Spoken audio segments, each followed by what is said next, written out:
action. Let's go here. Welcome to another episode of Touchdown Labs Power Rankings. It's your mad scientist from the NFL, and right now you're into the center of touchdown research. Guys, let's get into our power rankings for week one. You can see them up here on the right-hand side of our screen. First off, we're going to go ahead and start with the Chiefs. They're our first ranked team here.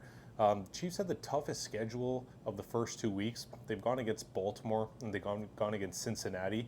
And don't forget, Lamar Jackson is the reigning MVP. They walked away with that win with a toe tap, and they also walked away with a win in Cincinnati with a Harrison Butker 52-yard field goal. So they have probably played the toughest schedule starting the first 2 weeks in the NFL. We're going to have them up here at number one. And if Mahomes can go ahead and play against Cincinnati, have 151 yards, 3 turnovers, 2 interceptions, and 1 fumble, and their team can lock in on defense and have his back, yeah, they're the number one team for me in the NFL, and they play great complementary football. Don't forget, Harrison Butker was the one that won that game. He's one of the greatest kickers right now in the NFL as well. Justin Tucker is the only kicker to have missed over 50 yards at the moment. So their 3 phases of football are clicking: offense, defense, and special teams. The only thing I'll say now is Pacheco's out for about 6 to 8 weeks. Let's see how he does in terms of them signing Kareem Hunt to the practice squad. They're going to have to change up the offense. Hollywood Brown's out now on IR for the year as well. So a bunch of question marks there, but once again, we're not questioning Patrick Mahomes. Now, second on our list here comes up is the Bills. The Bills have won against the Bills have won against the Cardinals and Miami.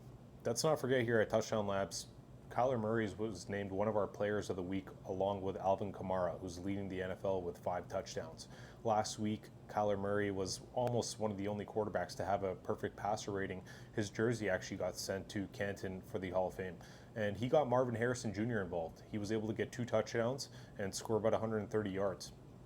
If he can get Marvin Harrison Jr. involved like that, they can continue on this path. That win against the Cardinals looks a lot better going later on into the year. Now, I will say that they played Miami in full strength as well. They're both solid wins. Now, Shakir is playing really well for the Bills. He's kind of replacing that little void they had with Stephon Diggs. He has 8 catches right now in 2 games, 96 yards, 2 touchdowns. My only concern is Keon Coleman really hasn't done much. For my fantasy owners out there, for Keon, got 0 points last week. Not really sure where they're going to go with their wide receiver group, but James Cook is also having a great year so far with 3 touchdowns there as well. So let's see how they do against Jacksonville this week. It's a tougher matchup for them, and we still have question marks around some of the competition that they played. Yes, they played Miami at full strength. Yes, they played a Cardinals team that's looking a lot better right now, but let's see how they can do against Jacksonville, who's kind of reeling. And what are the expectations, right? What are the expectations for the Bills that we have? They got worse. The roster got worse. So are we still expecting them to compete for an AFC championship? Right now, they're looking like they can do that. Now, for the 49ers, Jordan Mason is the second rusher in the league right now in the NFL. And they're our best running back in the NFL, Christian McCaffrey, is on IR. So what does that say about Kyle Shanahan and his team? It tells me that he's running one of the best schemes in the National Football League. Kyle Shanahan can really put anybody in to plug and play. No one's really heard of Jordan Mason before. I didn't know who he was up until 2 weeks ago. And on top of him being the second rusher in the league, we have Brock Purdy, who is the NFL passing leader at 550 yards. Now, Debo's out for multiple weeks. It sounds like he has a calf strain. Dak had a calf strain last year, and he was out for about 3 or 4 weeks. So it takes time with these injuries. They're going to have to get Ayuk more involved. He got paid that big contract, hasn't really been doing much yet. So let's see what they do with their involvement. For the next 4 games, they have the Rams, Patriots, Cardinals, and Seattle coming up. Rams and Seattle are 2 division opponents, 2 opponents that they're used to. I can see them walking away 4-0, even 3-1 from this little stretch. So yes, they're 3 on the list here, but they're climbing, and we'll see how they do with Christian McCaffrey continuing to be out and teams now picking up that Jordan Mason's going to be rushing the ball quite a bit. Our MVP candidate is here, CJ Stroud, playing on the Houston Texans. I'm going to pump my brakes just a little bit with CJ.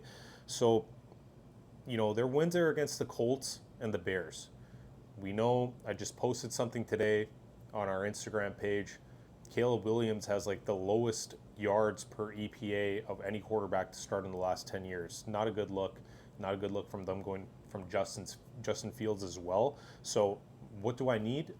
Touchdown Labs needs to see more. We need to see more from CJ Stroud, and we need to see him do this against tougher competition.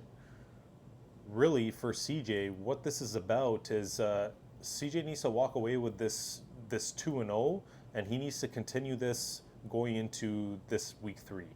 Let's take a look and see who they play. The Texans are actually playing the Vikings, and that'll be the Touchdown Labs game of the week here. These are two 2-0 teams. Yes, the Vikings are left off our list here. They're 2-0. You won't see them. They're not even in the question mark at the bottom. There's a reason for that. Justin Jefferson is the 5th wide receiver leading in the NFL. He came out of last week with a quad injury. Yeah, they beat the 49ers, but the 49ers are 14-2 in the NFC. So what does that say? That says that, the Vikings have more work to do. And until they can prove that possibly without Jefferson and with Sam Darnold, they can hold off the Texans, I'll put them into the list. I'll put them into the list next week 100%. But up until then, we got our MVP candidate, early season MVP candidate for Touchdown Labs, CJ Stroud, going against them. Now, Nico Collins leading the NFL in receiving yards. Who would have thought that? Everyone was very high on Nico, but with them having Tank Dell, Stephon Diggs, Joe Mixon, really a loaded and balanced offense, I don't think anybody thought Nico would come into the first 2 weeks and do that in the National Football League. Joe Mixon is banged up now, so we'll see how the Texans fare against the Vikings. But DeMeco Ryans has these boys playing. He has Anderson, Hunter, and Stingley playing at a super high level. Don't forget that they picked Anderson along with CJ in the first round there in that draft, and both of them have been phenomenal. And really, I saw a great video from CJ today. He was talking about how when James Harden got his contract, he locked in and he realized how much he could make playing football and how serious he is about taking his role with the Texans and being that franchise quarterback. He's an up-and-comer I like a lot, so let's see what we can see from them. Like I said, Touchdown Labs matchup of the week. The Buccaneers coming in at 2-0. I'm going to have the Buccaneers above the Lions here. Flat out, they did beat the Lions, and the Bucs have some quality wins. Sure, they beat Jaden Daniels in his first game against the Washington Commanders, but Baker Mayfield is cooking, and he's looking like the Heisman QB he was coming out of college. Looks like he went through a little bit of a streak in Cleveland where he lost some confidence and wasn't himself, but coming into the Buccaneers, taking them to the playoffs last year, continuing that with Mike Evans, one of the most consistent wide receivers in the NFL, he's doing a fantastic job. And Chris Godwin is the second in the NFL for receiving yards. So he is actually tied with Jameson Williams. I didn't think that would happen either, with Godwin and Williams being in top 5 for receiving yards to start the week. So Baker Mayfield's doing his thing, and let's see if he can continue to do that. The Bucs and Saints will be a problem in the NFC South. Both those teams are starting off at 2-0. The reason that I have the Bucs 5th over the Saints is because I feel like the Bucs wins are a lot of higher quality. So until the Saints go ahead and do that against the Eagles this week, then I'll continue to have the Bucs here at number 5. Going into number 6, we have our Lions team. Jared Goff is really looking fantastic. Now, he's just behind Purdy. Purdy's at 550 yards leading the NFL. Jared Goff's at 524. But what I want to mention to our followers here is Aiden Hutchinson. This guy's a monster. 5.5 sacks in 2 games. He's at like a projection of 46 sacks for the 17-game span that we have this season. Obviously, that's not going to happen, but this guy is snapping right now during his first 2 games. And I can't sleep on the Lions. Their team is so good. Not only do they have the weapons on offense with Goff, Sam Laporta at tight end, now Jameson Williams is coming into his own as well, who was a really, really touted draft pick that got suspended. Ross St. Brown is still that guy who got paid this year. And they have Gibbs and Williams in the backfield, with Gibbs being that finesse back and Williams being that bruiser back. So they're super balanced there on offense. Defense is really, really good. And their O-line with Sewell and Frank Ragnow, like that is an amazing start for this franchise to turn everything around and have that culture change. We'll see how they do this week against the Cardinals. I do have them losing that game. Like I said, Kyler Murray is also playing lights out. I think he's going to continue that with Marvin Harrison Jr. on that team. That's also a big matchup this Sunday that's coming up. Now, we are getting into our seventh team with the Seahawks. Seahawks really, I don't trust them. I don't trust Geno Smith. They don't really have these big time wins.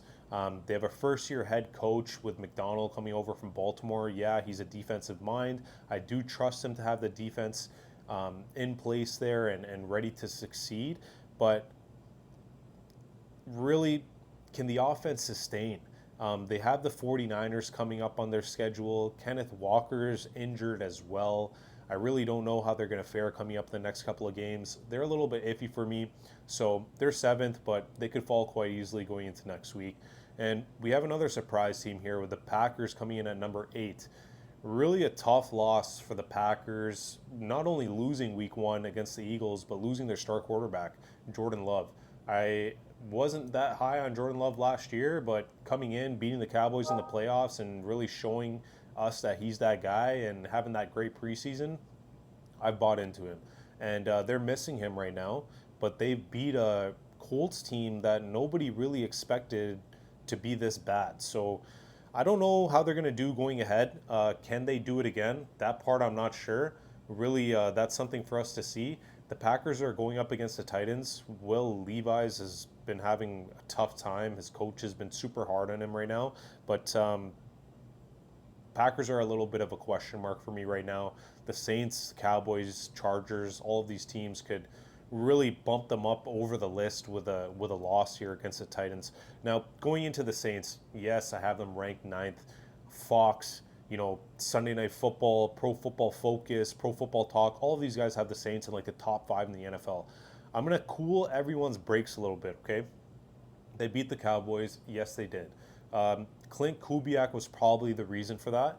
He is coming from the Shanahan tree. If anybody knows the Cowboys as well as I do, you can see that I'm a massive Cowboys fan with all the stuff behind me. That we have a problem when it comes to Kyle Shanahan and his defenses.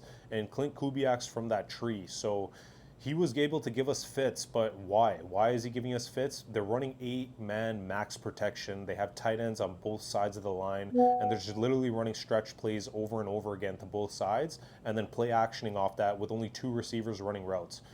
Is that something that I'm scared of? Not really, because I feel like the Cowboys don't have the answer for that, and they're one team that can get beat that way. I don't think the Saints can go in and use that game plan against every single team in the NFC. Cowboys are going to need to figure that out and figure out their run game. It's still very early in the season, so I'm not too concerned about them getting reamed at home, but that's 2 40-point losses that they've taken, and I don't want to take anything away from the Saints here. They have a big game coming up this week against the Eagles. If they do this again against the Eagles, who are really a mid-team to me right now, you guys will see I have the Eagles really ranked in this question mark series here. We'll see how they do against the Eagles, who are coming off a tough loss, who really could have won that game, and that'll be a big matchup for the NFC. Now, 10, my Cowboys. Let's see what's going on here. We showed up week 1 against Cleveland, top 5 defense in the NFL. Eric Kendricks got an interception. Demarion Overshown is showing his speed coming off an ACL injury. Trayvon Diggs is able to walk away with a pick. Kalen Carson is doing a seatbelt celebration. We have Micah Parsons getting a sack. What the hell happened last week? I honestly don't even know. Clint Kubiak literally teared us apart. It was the same plays over and over again. And I watched Micah's podcast this week. He was super honest about him trying to be that guy this year and clear everything up. So let's see what he can do. I hope that him and Zim can kind of get in the lab and figure out what's going on. Our defensive tackles look extremely weak. That's something we're going to have to get better at. Our running back room right now is a serious question mark. I was hoping that we would elevate Dalvin Cook going into this week. It looks like Jerry Jones is saying he's doing none of that. So this is a massive game against this week against Baltimore. Cowboys are going to go up against Lamar Jackson, the reigning MVP, who's coming off a tough Chiefs loss. And then they just got smacked this week against the Raiders. Max Crosby owned them. And my thing now is, can Micah be Max Crosby this week? Is he able to do what Max did and put his team into a position where we can win? I really hope so. He was talking about on his podcast how Zim might have him as a spy. Wouldn't mind having Overshown as a spy there either. guys look forward for me to breaking down that game tomorrow or the next day and kind of getting into a little bit more detail about that Baltimore and Cowboys matchup. Now, question marks. There's a bunch of teams here that I still wanted to go over and kind of discuss and talk to everybody about, talk to our viewers about. I know there's some fans that are probably upset that I haven't called these teams out. Everyone's probably thinking, what is he thinking? The Chargers are 2-0. Why aren't they on his list?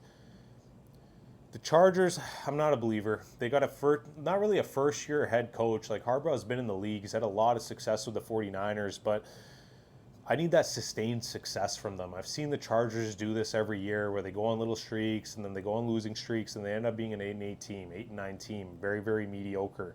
And really, they have the Steelers and the Chiefs coming up next. So those are two big matchups I have for them. I'm looking forward to watching them. Touchdown Labs thinks that, they'll give the Steelers fits. Steelers aren't going to go undefeated this season, and Chiefs as well.